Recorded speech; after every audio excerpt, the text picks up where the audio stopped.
अब रही बात, मैंने भी अपनी बात कही थी कि मैं भी बताऊंगा, मेरी भी सत्संग और भक्ति के प्रति कोई रुचि नहीं थी। सच्चाई की बात ये, मैं भी, बल्कि मेरी हालात तो ये थी, मेरी माँ बहुत सत्संगी थी, कभी से थी, लेकिन संसार स्वार्थी है। मैं भी ऐसे मतलब का था। 8वीं क्लास के पेपर दिए मैंने, इंग्लिश का पेपर अच्छा नहीं हुआ, रिजल्ट जो जो नजदीक आता गया, मेरी माँ को पहले तो मैं कहता था मैं क्यों जाया करती है सत्संग में। अब मेरा मतलब जब याद आया तो मैं कहने लगा माँ तू सत्संग में जाती है? बोले हाँ।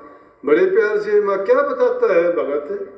जब महाराज जी नहीं कहते थे, संत नहीं कहते थे, पीले वस्त्र रखते थे, बाल ब्रह्मचारी थे, भगत कहते थे महाराज जी को।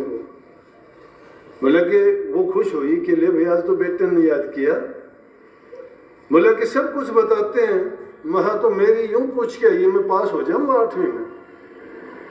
मतलब मेरा बड़ा प्यार से बोला, वो खुश होगी कि ले भाई बेटे आज तो दिल में कुछ आई, गुरु के प्रति भी, भक्ति के प्रति कोई तो संस्कार जागा। और दूसरी चीज ये भी है कि आइंदा के लिए ये शोर शराबा करता था, क्यों जाती है ये नहीं कहेगा। गई, हिम्मत इंतजार करता पाया, आई वापस। मैं बोले पूछ के आई माँ? बोली पूछ के आई। मैं क्या बोले? करने लगे हो जाएगा पास। मुझे यकीन नहीं आया, क्योंकि मैं तो पक्की तसल्ली लिखवा लेना चाहता था। मैं बोले माँ पूरी तसल्ली से पूछ के आई? बोले पूरी तसल्ली से। मैं यूं करिए कल फिर पूछिए। बोले कि फिर के पूछूं? जब एक बार कह दी, संत तो एक बार कहते हो वचन पूरा हो जाए। माँ सब बात पूरी हो तो माँ मेरी भी पूरी हो जाएगी। बोली हाँ पूरी होगी। मैं बोला ना कल फिर पूछ के आइए। बोले तन्ने ले चालू तो पूछ लिए। मना मैं जाऊं को नहीं, पूछ के आइए तुम्हें। अगले दिन फिर मैं बोला पूछ के आई। वापिस आई सत्संग से तो पता नहीं पूछ के आई या नहीं आई। उसने तो कह दिया तसली हाँ मैं पूछ के आई। महा क्या कहने लगे? कहने लगे ने बोला कह दिए उसने पक्का पास हो जा, को रोकनी है। मैं चलो माँ फिर तो मैं मान जाऊंगा भाई, तेरा भगत में पक्का महात्मा है। कहाँ इंसान को यकीन आता है, मतलब निकलता है, मतलब के बाद सब कुछ भूल जाते हैं। एहसान फरोमोश है ये जीव संसार में।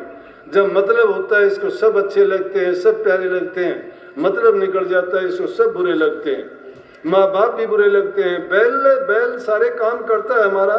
महापुरुषों ने फरमाया है कि जब तक बैल चले हड़िए में तब लग गए प्यारा। बूढ़ा हो जा नाच काट दिल, घर घर लाठे खा रहा, गरज बिना कोई नहीं प्यारा। गरज के बिना कोई प्यारा है ही नहीं इस दुनिया में। सब स्वार्थ से लिपटे हुए हैं। माँ हो, बाप हो, भाई हो, बहन हो, जमाई हो, धी हो, कोई भी हो, जितने भी हैं स्वार्थ के नाते हैं सारे के सारे। वही हालत बूढ़े माँ बाप की है। मतलब निकल गया, कुछ दिन के बाद में रिजल्ट आया, मैं पास हो गया। वो तो बड़ी खुश होके कहे कि बोला देखा बताया था ना पास हो गया। मैं क्या हो गया? जब रोजाना पूछने वाला आज कहता है कि क्या हो गया, मुझे याद है अच्छी तरह वो बात। बोली रे जब तो तू यूं कहा करता। माँ हाँ चलो हो गया होगा। बोली कि वो नहीं कहा करे से। बोले एक बार जाया तो माना, मैं जाके को नहीं ठीक हो गया भूल भाल गया, कोई बात नहीं।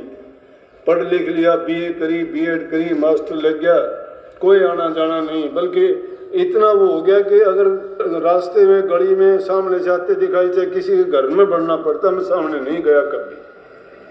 देखो दुर्भाग्य था कि नहीं? क्योंकि ज्ञान नहीं था, समझ नहीं था। मैं तो भाग्य इन बच्चों को मानता हूँ जो छोटे छोटे बच्चे हैं आज जो सत्संग में आते हैं, सत्संग के वचन सुनते हैं, इतना प्यार दिखाते हैं। कई लड़कियां थी, वो कहने लगी, एक लड़की तो आके कहने लगी ने बोली कई लड़कियां मेरे से कहती हैं कि नाम ले ले, नाम लेने के बाद गुरु से बहुत प्यार हो जाता है। बोले ये आपकी तरफ भी भागी ऐसी आती हैं और इतना उनका प्यार कैसे, ये परमात्मा मिल जाता है क्या इनको? महा प्यार से बढ़ के परमात्मा नहीं है। जब इंसान को प्यार मिल गया, उसको यकीन और तसल्ली होगी, तो फिर उससे बढ़ के कुछ है ही नहीं। इसीलिए इस शब्द की आखिरी लाइन आपने सुनी होगी ना, उसमें कही ना कहीं आना ना कहीं जाना, आप पे बीच समाना। वो आना जाना और कहाँ है? परमात्मा को जिस कण कण में हम मानते दूर नहीं है, हमारे पास है, हमारे अंदर में है। हमारे सांस सांस में है, हमारे इरादे में, हमारे विश्वास में है, हमारी श्रद्धा, हमारे यकीन में है, हमारी सोच में समाया हुआ है। जब सोच हमारी गंदी है तो परमात्मा हमारे से लाखों मील दूर है, नहीं है वो कहीं भी। हमारे ख्यालात अगर अच्छे नहीं है हमारे पास परमात्मा कहीं भी नहीं है, ना कैलाश पर्वत पे भी नहीं है, कभी सोचते हो, साथ में आसमान पे भी नहीं बैठा है। झूठी बात है ये, तुम्हारे मंजिल प्रकाश, ये जितनी भी बातें बनाते हो सब मिथ्या बातें हैं। सफाई दिल की नहीं है, भक्ति खाक है। दिल की सफाई करके देखो, तुम्हारे दिल के अंदर समाया और बैठा वो मिलेगा, कहीं जाना आना है ही नहीं। ये बातें ऐसे नहीं कह दी गई। जब भी कोई वाणी लिखता है वो वाणी उस मंजिल पर बैठ के लिखी जाती है जो रूहानियत का ऊंचे से ऊंचा दर्जा है। उस वक्त में लिखते वक्त कलम उसकी नहीं, सतगुरु के हाथ में होती है। और जो लिखवा दिया जाता है वो लोह की लकीर पत्थर पर अक्षर लिखे जाते हैं, अमिट होते हैं। लेकिन वो कैसे हैं कि लाल अगर किसी कुम्हार को मिल जाए तो गधे के गले में बंद देगा, क्योंकि गधा ही प्यारा है उसको सबसे, कीमत लाल की नहीं जानता वो। जब उस चीज की कदर जिसको पता लग जाता है तब वो समझता है कि बात क्या है। तो भक्ति रूपी पदार्थ और नाम रूपी शक्ति भी आसान नहीं है, हर एक को मिल तो जाती है लेकिन वो उसको पहचान नहीं पाते, उनके लिए कोई मायने नहीं रखती। टाइम गुजरा, अध्यापक की नौकरी करने लग गया। घर के परिवार के चाचा ताया थे, मेरा चाचा था एक, नाम था हरलाल, दूसरा नाम नंदलाल था। हम 3-4 ऐसे थे आपस में, वो बैठ उठ जाते थे। उन्होंने सोचा कि ये बिगड़ ना जाए, कोई गलत रास्ता अपना लें कि इसको ले चलो, बाकी ये तो अपने आप सुधर जाएंगे। मेरे को कहने लगे, भाई महाराज जी बहुत अच्छे हैं, उनको ये है वो है, बड़ा प्रचार किया। बोलना इंसान को संगति इस तरह से बनाती है। अच्छा संग जिसका करोगे आपको, वो उनका अच्छे गुणों का बखान कर करके, उनकी बातों को सुना सुना के आपके दिल में ऐसी एक भावना भर देंगे कि जिससे आपके दिल में उमंग पैदा होगी कि इस चीज को करना चाहिए, देखना चाहिए, आजमाना चाहिए। उन्होंने ऐसे भाव भर दिए मेरे अंदर, एक दिन मुझे तैयार कर लिया कि चल देख के आ। एक दिन मैं देखने के लिए गया था, एक दिन गया, 2 दिन गया, आराम से पास बैठने का मौका मिला। संतों का संग, मैं कहता हूं इतना अच्छा होता है कि उनसे निकली हुई जो शक्ति की धार है वो जीव का कल्याण कर देती है। उनका सानिध्य बहुत ही लाभकारी है, और जितना जो पास बैठ जाता है उतना ही ज्यादा उसको, आग के जितने नजदीक बैठोगे उतनी ज्यादा गर्मी मिलेगी, पानी के जितने पास बैठोगे उतनी आपको ठंडक मिलेगी, सत्य के जितने आप पास चले जाओगे उतनी सत्यता आप में आती चली जाएगी, झूठ और पाखंड के करीब जितने जाओगे उतने ही झूठे और पाखंडी हो जाओगे। और संग करते करते, सत्संग करते करते तुम्हारी सभी बुराइयां एक एक करके निकल जाएंगी और सच्चाई ही सच्चाई आपके अंदर आ जाएगी। इसीलिए सत्संग बार बार करना चाहिए, बार बार जाना चाहिए। बस कुछ दिन में गया, जाने के बाद में बड़ा मजा आया। क्यों? अच्छी चाय पीते, लड्डू मिलते, मिठाई मिलती। मिठाई बहुत बड़ी चीज थी, आजकल तो खाते ही नहीं कोई भी, लेकिन उस टाइम में नहीं, गुड़ भी नहीं मिलता था, और मिठाई की तो बात छोड़ दो। तो मैं ये तो अच्छा हुआ भाई, शाम को अच्छी चाय मिलती है, अच्छी मिठाई मिलती है, जरूर चलेंगे, अच्छी बात सुनने को मिलती है, और स्पेशल ट्रीटमेंट होता क्योंकि बड़े आदमी के साथ जाता।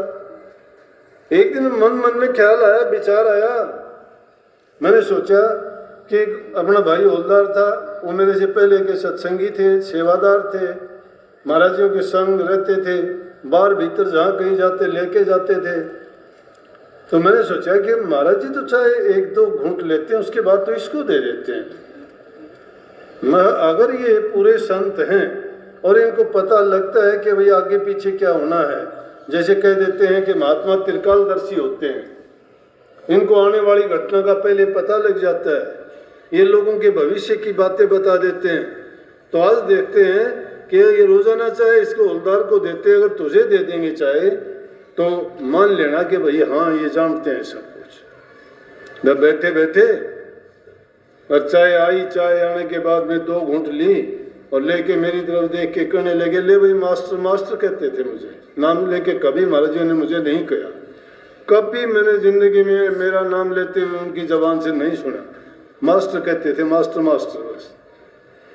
कहने लगे, ले भाई मास्टर, मेरी झूठी चाय मैं किसी को दिया तो नहीं करता हूं, लेकिन आज तो तेरे को दूंगा। चाय पकड़ू तो हाथ कामने लग गया, दिल कामने लग गया कि तूने तो गलत बात सोच ली थी, ये तो सब कुछ जानते हैं मूर्ख। मुझे चाय लेने की खुशी नहीं थी, खुशी मुझे इस बात की थी जो मन में मैंने कल्पना की थी, जो बात सोची थी वो पूरी हो गई। तुम लोग सब ये ना सोच लेना कि हम भी ऐसा सोच रहे हैं वो हो जाएं।